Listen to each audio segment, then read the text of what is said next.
આંધ્રપ્રદેશના ગુંતુર ગામની અંદર ખેડૂત પરિવાર ખૂબ ખુશ રહે, ગરીબ હતો પણ સુખી હતો, એકદમ સંતોષી જીવન જીવતો. ત્યાં એક ફકીર આવ્યા. ફકીરે એમને કીધું કે તું શું આ ઘર પરિવારમાં આવી રીતે રહે છે ભાઈ, ગરીબીમાં?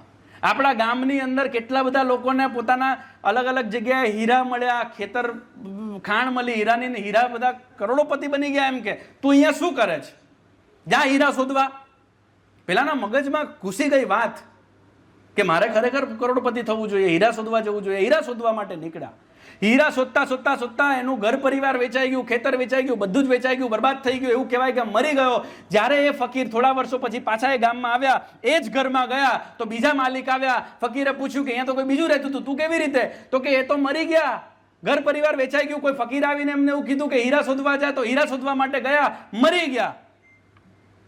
સાહેબ, એવું કહેવાય છે કે વિશ્વનો સૌથી મોંઘો હીરો કોહિનૂર એ જ ખેડૂત પરિવારના ખેતરમાંથી મળેલો. આખી દુનિયામાં હીરા શોધવા જઈશું પણ અંદર નહીં ઝાંખીએ ને, બરબાદ થઈશું. એના માટે ઇન્ટરનેટ છે.